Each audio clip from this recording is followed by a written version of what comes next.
Welcome, Groundpassers, to the most professional episode of Groundpass that you will have ever heard, and no one needs to know any of the context for what might happen next. No, this is just, we've hit our professional peak. Like, we were just a little tiny struggling podcast, but now we made it. We did it.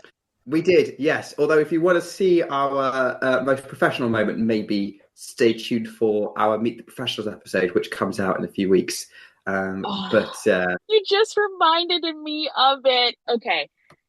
Not to hype it up too much, but our next episode of Meet the Professionals is the best one we've ever done. Well, Blair was really good. No, they were all good. Okay, no, they were all good. All our guests. We're not allowed to have favorites. Not picking favorites. They're all great. But this next episode really touched me, and I was just really happy to be part of the conversation. So I hope you guys enjoy it as well. But last time you saw me, I was at Indian Wells. I'm not in Indian Wells anymore. But we're here to talk about it because this is finals day, even though it's not started yet. Yeah, it's not started yet. So from our perspective, the women's final starts in just over an hour. So I'm quite keen to get this recorded so I can go watch it. So, yeah, I think we do have some champions, though. Like, we have mixed doubles champions, and we've got the, it's the women's doubles champion, isn't it? And the men's double. That was yesterday, too. Right, the men's doubles was yesterday. Cool. I wasn't sure if we had the results there. But, yeah, so we've got some doubles champions for you, but the singles champions, which are still TBD. But that's fine, because we'll probably just cover that in a coffee catch-up or a mini pod at some point. So, Anastasia, let's go on. So you went to Indian Wells. Yeah. You didn't tell me you were going to Indian Wells. I found out when I checked our Instagram. Like, hang on a minute. What? You're like, it's not that warm in New York. No, it all came together so quickly and last minute because I think I talked to you about it. And I don't know if we spoke about it on the pod or just like our conversations before. When we recorded the preview, you didn't know you were going. Yeah, I literally was like, I'm not going. I was like, I'm not going. You lied to us, Anastasia. This is disgraceful. I'm sorry. But the pull of the palm trees and the desert was really strong. And I got the opportunity to go and I couldn't say no. I couldn't say no to the desert. So I went there. And I'm really excited I went. I'm actually really happy I went again because I went last year was the first time I ever went. And I went more as just a fan of the tournament.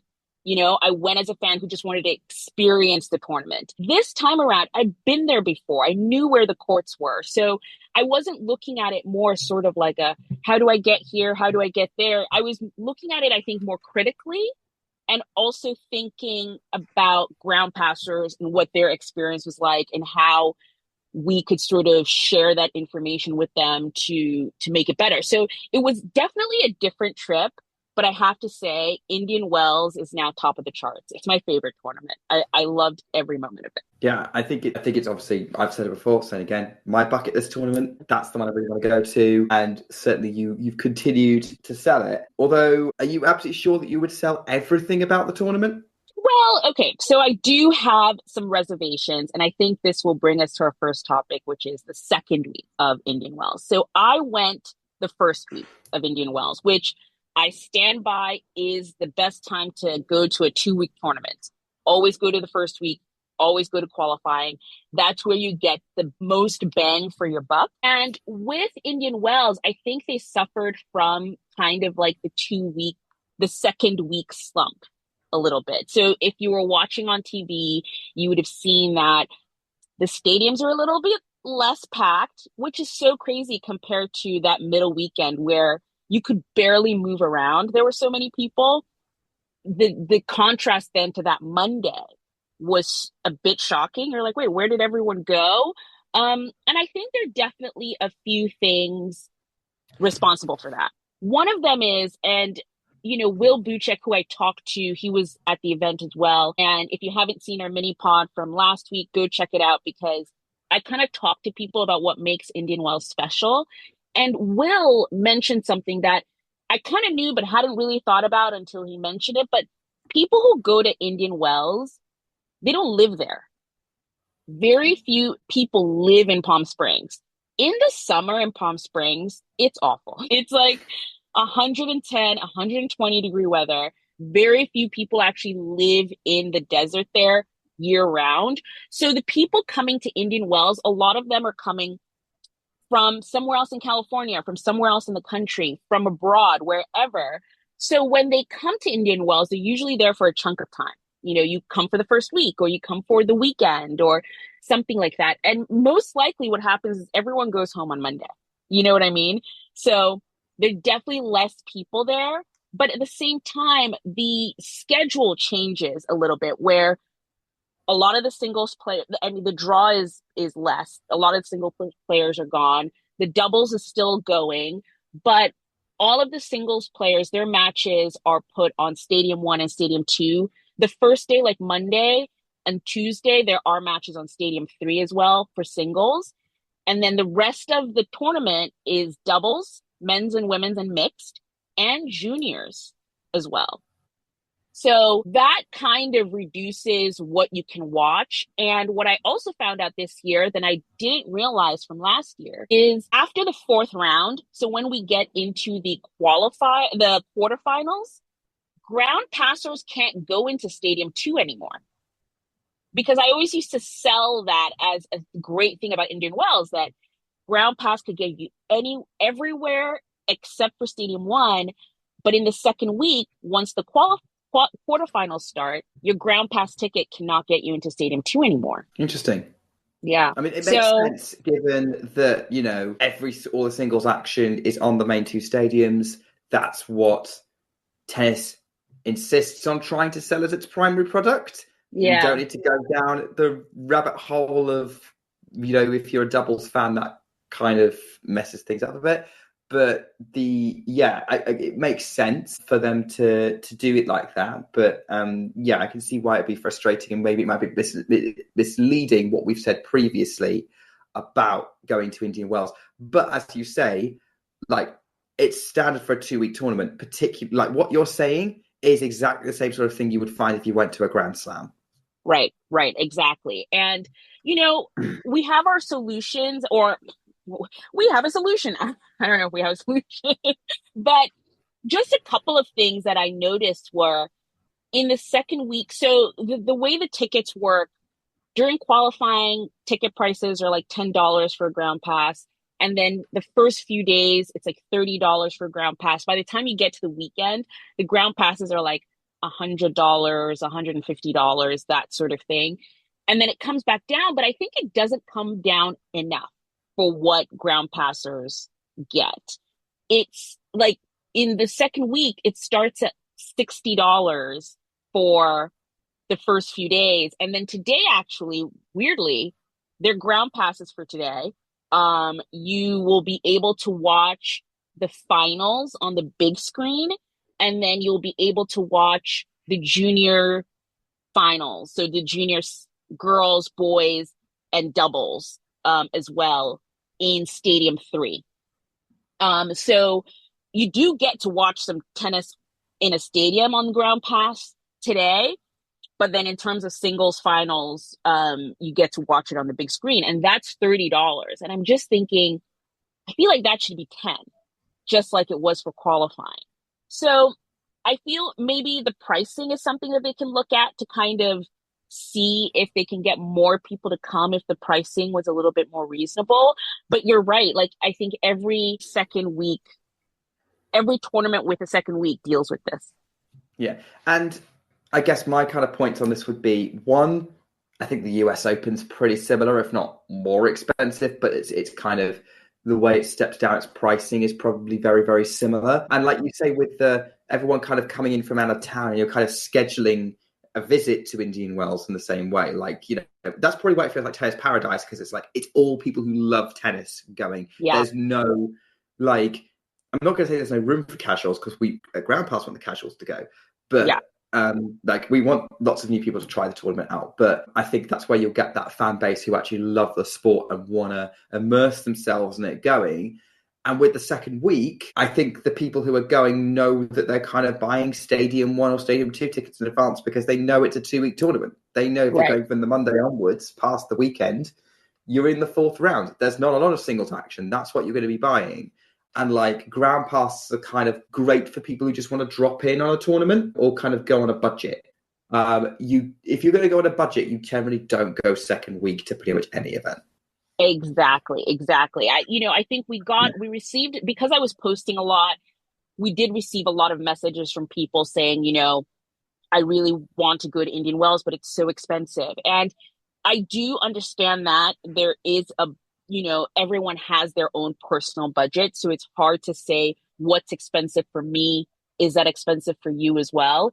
But I do think there is a way to go on a real budget. You know what I mean? And I think I eventually really actually want to write a little thing on our website, because I think if you go to qualifying and it's $10 and you're able to sort of like either drive to Indian Wells or have your own car, if you stay a little bit outside of Palm Springs, and then just commute like 30 minutes every day, you could get probably cheaper Airbnbs or hotel rooms and things like that. So I definitely, because, we didn't even talk about Palm Springs, the city. Palm Springs, the city, it's beautiful. It is expensive, especially during this tournament. I think that's where Palm Springs is also where Coachella, the music festival, happens. And when that's happening, the prices go up. It's kind of one of those, I think, vacation-y, kind of places. And I think there is a way to go on an ultra budget. You just have to, first of all, go to the first week, but it is the best week. Go to the first week. It's the best time to be there. Is it more on the expensive side? Yes. But again, I think we need to look at kind of perspective here is that Indian Wells is probably a bit more remote compared to a lot of other places. Certainly what you've described makes it sound a lot like my experience of Wimbledon. It might be a lot of people experience of going to New York for the US Open in terms of like prices being a bit crazy. But if you look at prices to go to the tournament, it's a pretty, would you say it's a pretty reasonable comparison compared to other big US events? We're not going to talk 250s and 500s because those are going to be really, really good pricing wise. But if you compare it to Miami and Cincinnati, it's probably going to be similar, right? It's probably going to be similar. I think it leans more to US Open prices, and Cincinnati and Miami lean more towards a lower price than that. So the way I would tier it is definitely US Open, Indian Wells, Cincinnati, and then Miami, actually. I think Miami prices are a bit cheaper than Cincinnati. So, or maybe they're an equal footing either way, but yeah. I mean, sites jump ahead there. We'll probably circle back to this, but it's probably good news for those of you who are listening to this and thinking, I could pop to Miami. Given that when you're listening to this episode, when it comes out, we're in the middle of Miami qualifying. Yeah, tennis doesn't stop. It's kind of, I have a whole thing, maybe we'll talk about it at the end probably, but I am very, very impressed by the ability of tennis players to just travel to a new city and start playing tennis, because not on purpose, but I've kind of done that, and I go home for a week and I'm done. I'm not playing tennis, and I'm just, I need a break. I need a mental break. Don't talk to me. But they just tournament to tournament. Think of Aryna, Sabalenka and Mira and Draper right now, who are going to be playing the finals. Right after the finals, they're popping on a plane to Miami to start practicing, because first round of the women's tournament starts on Tuesday. But at least the second round for them will be on, they'll be playing till Thursday, Friday. Friday, yeah. Where that's going to go. I would imagine they'll put Aryna's half on Friday.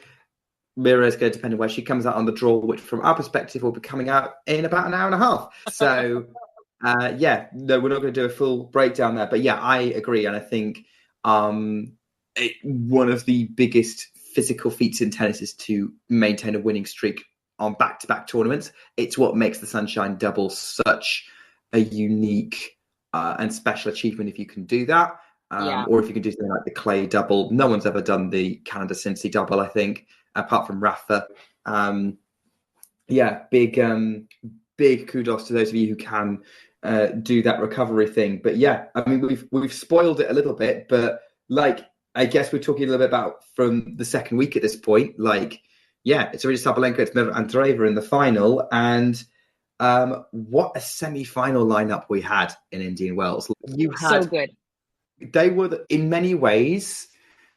They were the ideal for people to have made it. Maybe like some people could have said, oh, you could swap in Coco or Aryna Rybakina, Coco Gauff, Aryna Rybakina in there, and that would have created a similar sort of vibe. But in terms of like, given you had the 4 most informed players of the entire freaking season so far in one place, both matches were memorable for very different reasons. Very, very different reasons. And the Indian Wells schedule, the way they do it is that they do the women's semifinals on one day, the men's semifinals on another day. So I watched the women's semifinals back to back and almost missed the second one. Almost missed it because and Nick, we talked earlier a little bit. The time zone is pretty rough for you. So have you caught up on these matches or did you watch any of them live? I have not watched any of them. I've watched like 5-minute highlights of the first one. A little, I have my favorites, so it does have an impact on how much I want to watch them. But yeah, so for context, the first women's semi-final started at 4 p.m. Indian Wells time, and then the second one was about 6 p.m. just after Indian Wells time, which, is kind of late evening for you in New York, Anastasia. It was 8 p.m. for me. I know. And I did consider staying up and watching it, but I had to be up and about at like 8 a.m. on the Saturday. And I was like, there is no way. If at least one of these matches is an epic, there is no way I will sleep. So I eventually had to kind of go, you know what, I'm going to have to miss it. Yeah, and that's been my problem pretty much most of the tournament is that I miss over half of the matches because I need to go to bed probably about midway, like before the midpoint in the schedule a lot of the time. Right. But I think there were really great matches for different reasons. So the first match was Iga Swiatek versus Mira Andreeva, where, I think it was the rematch. I think Mira this whole tournament was just rematches of the matches she won in Dubai, but she beat Iga in Dubai. So I think the anticipation was like, how does Iga respond? I think there was a feeling in general that Iga would maybe probably come out of that. But Mira Andreeva I think she really has, when you see players and people are like, oh yeah, they've turned a corner and they're a new person.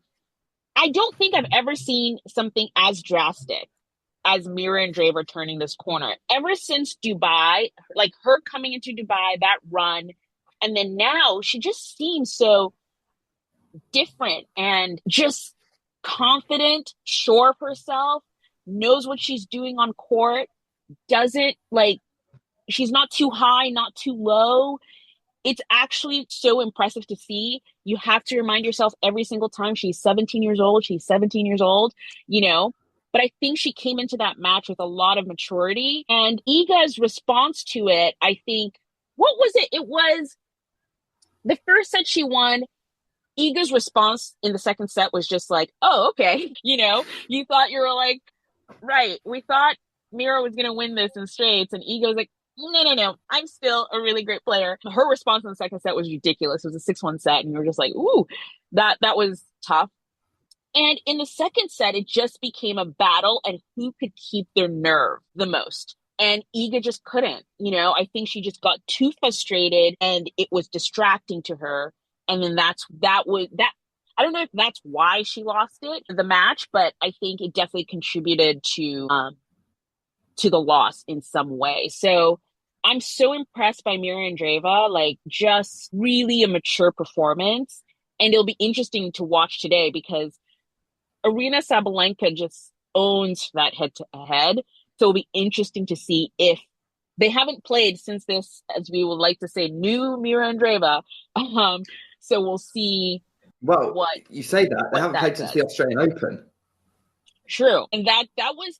So, in press, Mira was saying almost that was the catalyst for this new Mira Andreeva. She started working with a sports psychologist after the Australian Open, after that match. So, it'll be interesting. I like you said, let's move through this podcast so we can both watch it. You can watch it, yeah.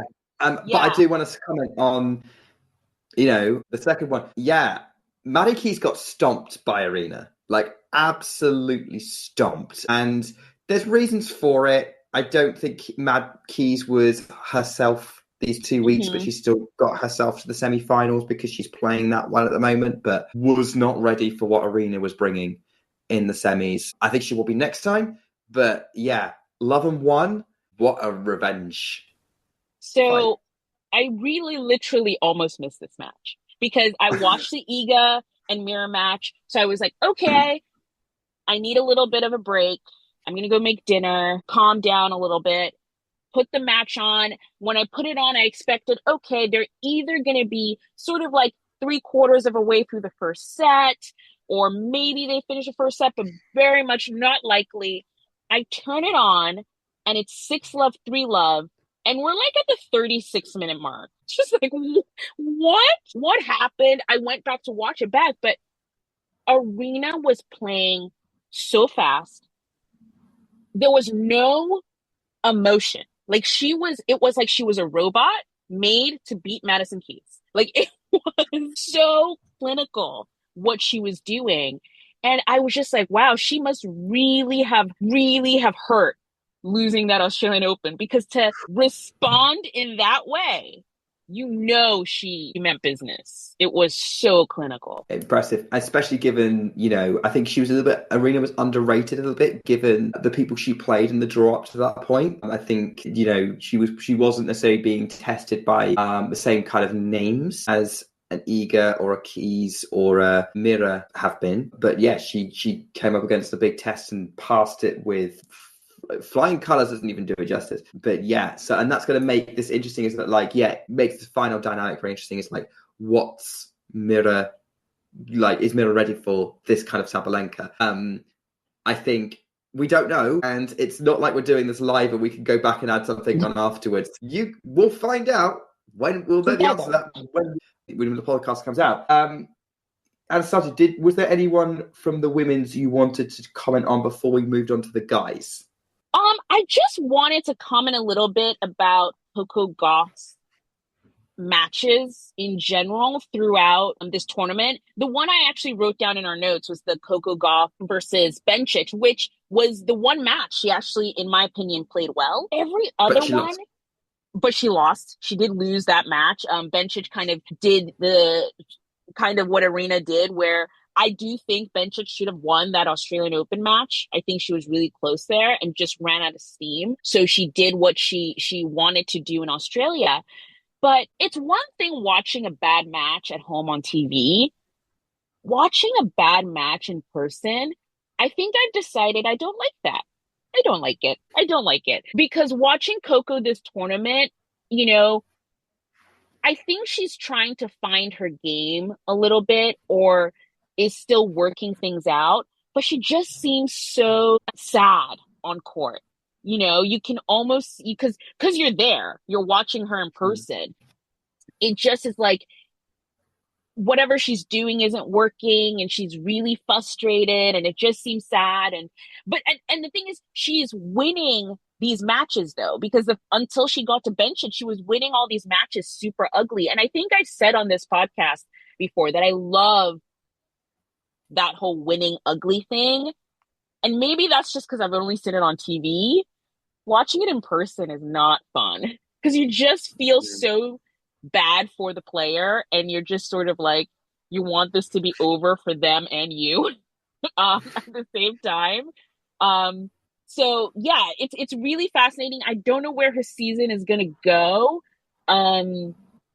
But yeah, she's an interesting one to watch right now, because when we saw her at the United Cup, I was like, oh, she's winning every single Grand Slam from now till the end of the year. And to have such a reversal of that thought is stark. It's kind of brutal. So we'll see where she goes.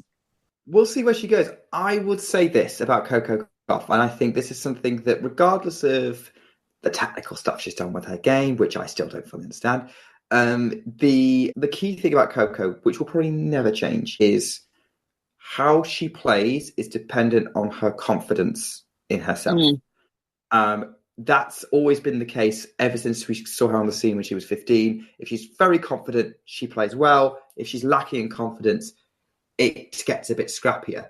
The good thing for Coco Gauff is why she's a top player is she still wins matches when she's not playing great, and she's still very, very hard to beat by pretty much most tennis players, apart from maybe the people who are kind of pushing towards top 10. And I think that's something to maybe bear in mind when we think about it is, yeah, Coco's one of the best at winning ugly in the world, and she can do it. But when she's not confident and she's playing a player who can expose that, that's a problem. And I think, if you're a Coco fan, you need to bear with her, because if you watch her and you go, she's not playing well, she's on a confidence dip. And that seems to be what you've observed as well, in terms of how she feels, her emotions on court. When her confidence is on a high again, you better believe she's coming for that trophy. Yeah. I know that's such a great way of putting it. Okay, the boys. Now, sort of similar to the girls where it's like top four was such a great group of four. The top four in the boys were also a really great group of players. I think the one that people might have switched out so that the story could flow better is switch out Medvedev for Artur Fils. So it really would be sort of the young, players born in the 2000s or making a charge and trying to take over. But yeah, so we had Jack Draper against Carlos Alcaraz, and then we had Daniil Medvedev versus Holger Rune. And the two players who make it to the finals are the two players that nobody, and I want to see your draw. If anyone in here listening to this podcast picked either Holger Rune or Jack Draper, I would like a physical copy of your draw. I want screenshots. Yes. Send it to us, email us, our email's in the description. Send it, carry a pigeon, anything.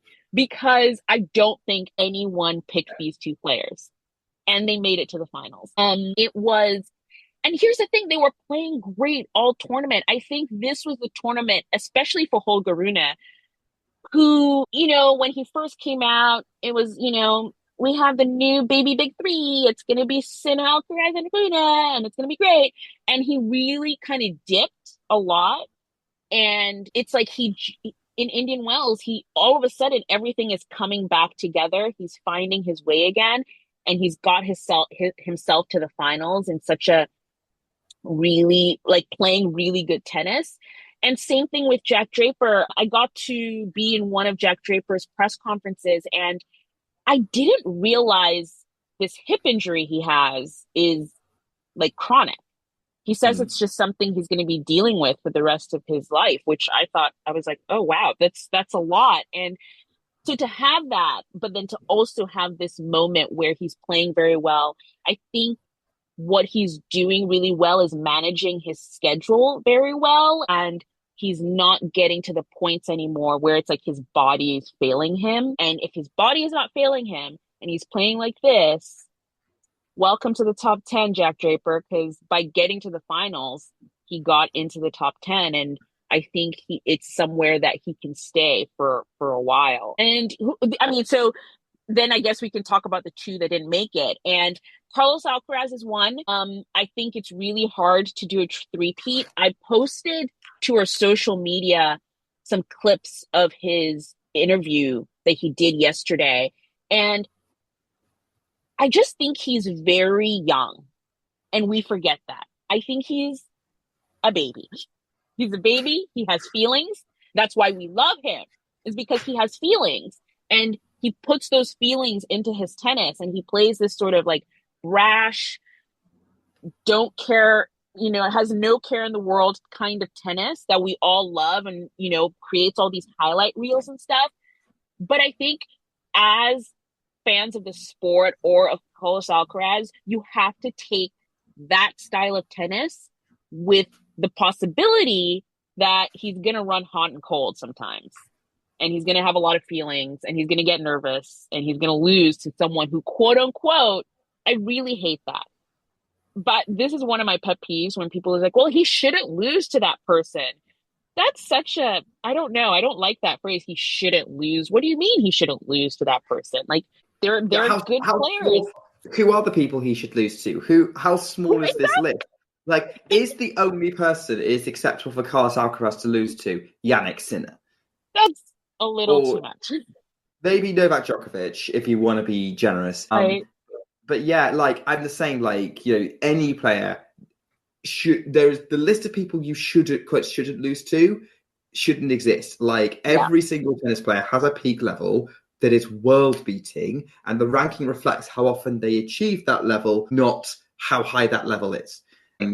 So like, and like, you know, let's see how Jack Draper does. Like Jack Draper is a player people have been talking about, being really excited about for ages. Like he's a US Open semi-finalist. He's beaten Alcaraz before on what might be Alcaraz's favourite surface at the moment, which is grass. So yeah, I agree. It's ridiculous to kind of limits the whole field as well as limiting the person involved. Quick one on Draper, I did want to say though. I've been telling everyone that Jack Draper is now a top 10 player because no one realised he was like, none of my sort of casual tennis fans who will probably watch at Wimbledon that I'm friends with realised A, the Indian Wells was happening, B, that he was playing, and C, that he was playing Carlos Alcaraz. And like the most people, and like I've been catching up with people today and like telling people Jack Draper beat Carlos Alcaraz last night, and everyone's going, whoa. And yeah, he's top 10 now. Like that's causing some excitement. But I don't think that excitement's going to show over here in the UK until the grass season comes around. Right. It's one of those sort of unfortunate catch-22s where it's like people don't pay attention to tennis until it's like in their, you know, they see the posters everywhere and they're like, oh, it's coming to my town or it's nearby or something like that. But yes, Jack Draper is top 10 now. And, you know, people need to get to know Jack Draper. I keep sending, what I do with my friends, I keep sending them the Vogue shoot. I'm like, this guy, he's top 10.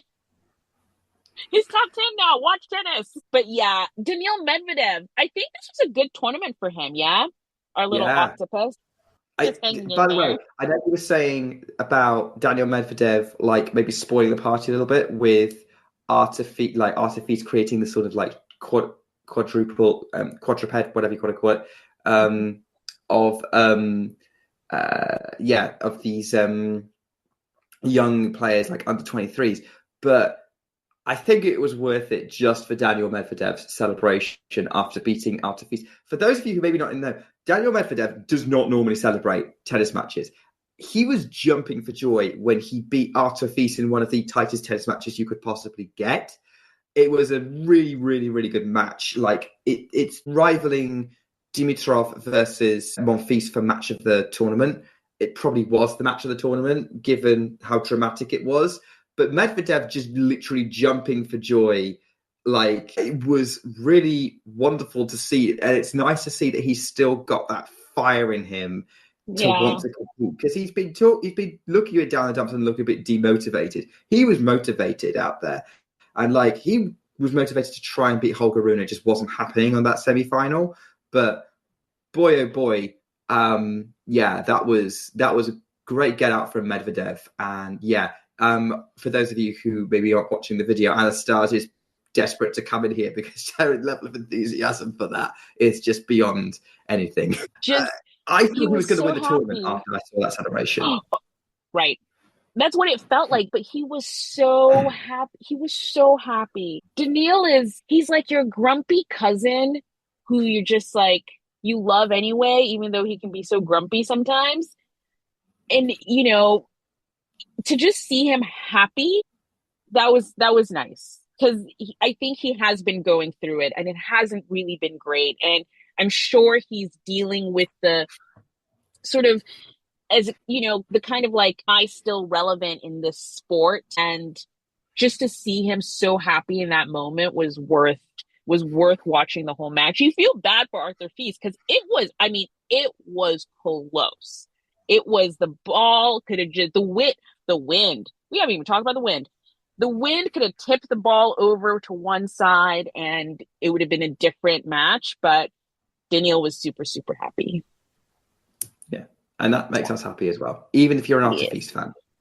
Exactly. Gotta love Daniil. Okay, we are... I think that singles done, right? I was about to say, if we want to talk about doubles, I didn't catch any of these, but I can guarantee to you that I was marking every match to get up score updates for Evan King and Christian Harrison, especially when I realised how deep in the tournament they went. It's kind of crazy. So Evan King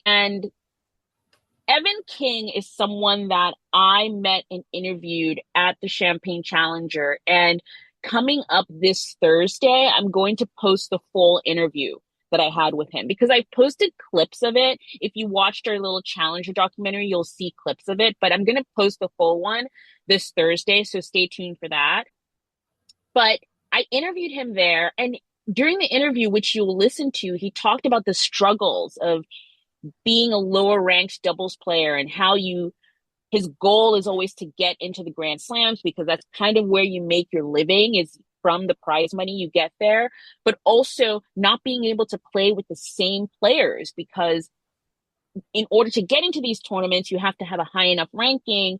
So you need to make sure you're partnering with people who have a high ranking, so the average of your ranking gets you into these tournaments. It's such a rigmarole, and like calling people and be like, do you want to play? Do you want to play? And his partner, who he would love to have played with the whole time, is Chris Harrison, who Chris was injured, so wasn't playing for a while, so his ranking dropped and they couldn't get into tournaments anymore together.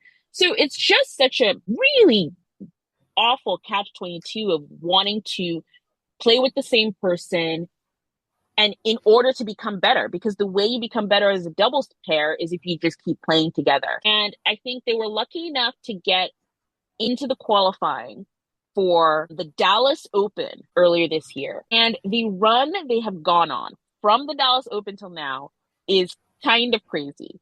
They won the doubles title in Dallas from qualifying. Then they go to Del Rey and they get to the finals. Then they go to Acapulco and they win Acapulco. And then they get into Indian Wells as wild cards, I believe they were. Yes, they were wild cards into Indian Wells and get to the semifinals. Like it's the dream run. If you're not following this team, if you're looking for a doubles team to follow, this is a really great story, I think, to like follow. And, I always like a good story, and they have a good story. So follow them now before they win a Grand Slam. And then you're like too late. I mean, let's face it, it's doubles players, though. You'll always be able to see them on a Grand Slam, on a Groundpass. Yes, that is true. But, it's one of those things where, I always talk of Harry and Henry, who are players that just came out of nowhere and won Wimbledon. And everyone's like, wait, what? And, now they're I think they're 1 and 2 in the world. No, are they 1 and 2 in the world?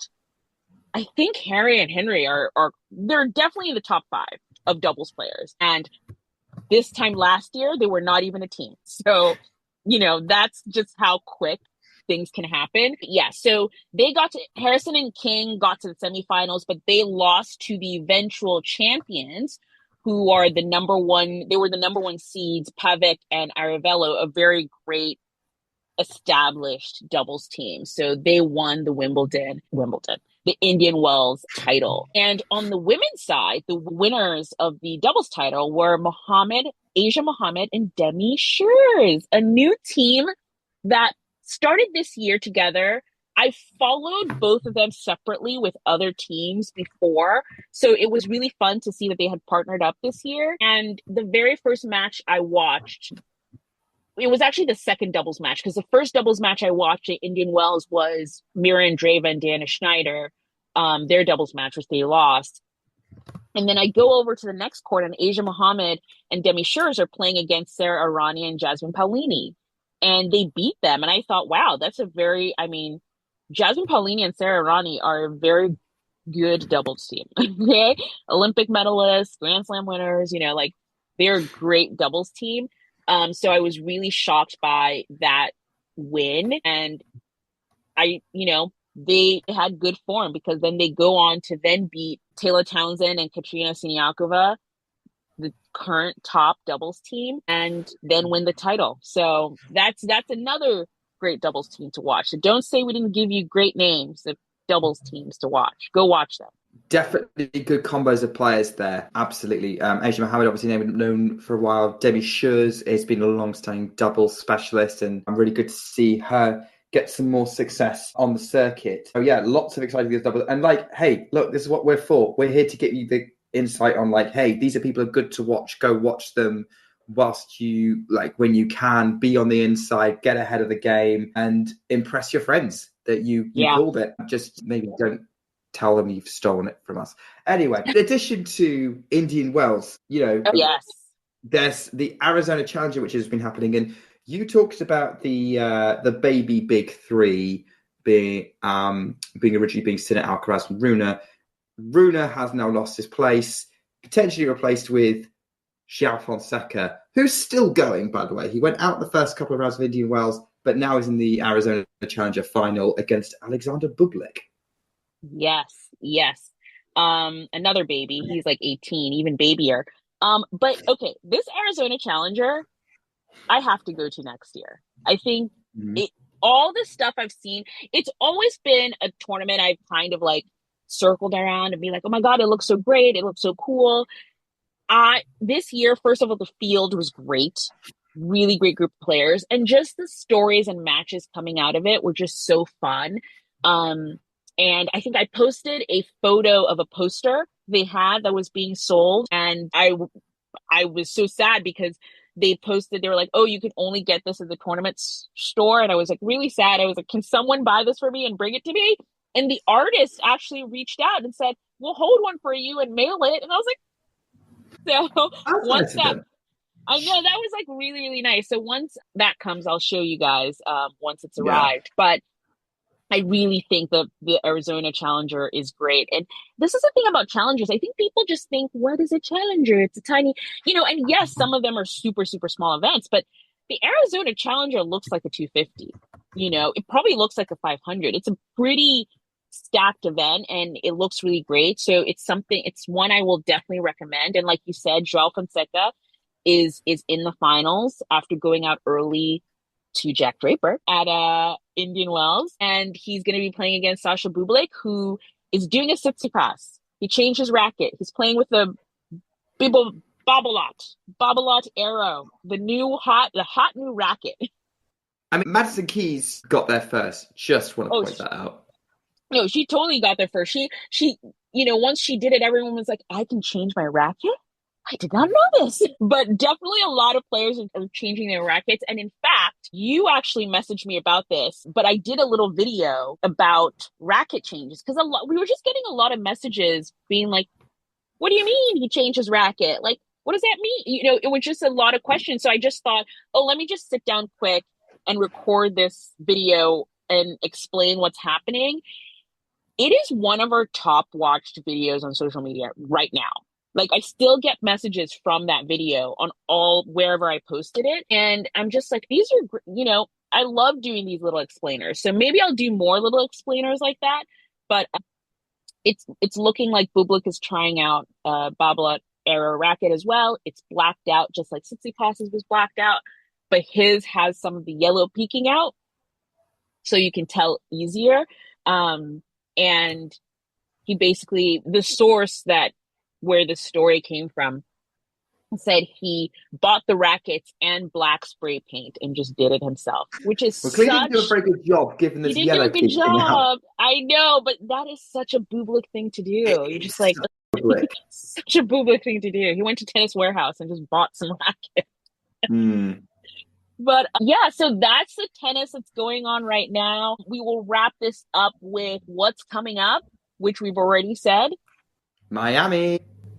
We're in Miami, baby. Miami Open is coming. Miami Open is here. Qualifying is starting today. So, I'm following the live scores on it right now. Oh my word. See, there we go. So so Miami Open starting today. It's going to be on for the next 2 weeks. It's the second half of the Sunshine Double. And we'll be talking more about that in the next few days. So follow us on our Substack if you do not, because that's where you get all the little inside updates if you want to see it before the next episode of the podcast comes out. So follow us. Go Substack. Yeah. If you want to keep going, I'm happy. Oh, no, I don't. A little tidbit for something I'm excited about, Miami. Miami is one of the best tournaments for giving wild cards to future talents, and that's probably more the case in the women's draw than the men's draw. The men's draw, I think there's they've given a wild card to a 17-year-old Italian called Federico Cina. So keep an eye out for that. Obviously, Chris Eubanks has got a wild card, Elliot Spiritzi's got a wild card for Americans. But on the women's side, aside from Petra Kvitova, who's got wild cards, I want to just quickly point out that we've got a 17-year-old Tyra Grant from the USA, who's got a wild card. And she's a very exciting prospect because there's going to be a big stage debut. Same for Victoria Mboko from Canada and Siaka Ishii, who's a 19-year-old from Japan.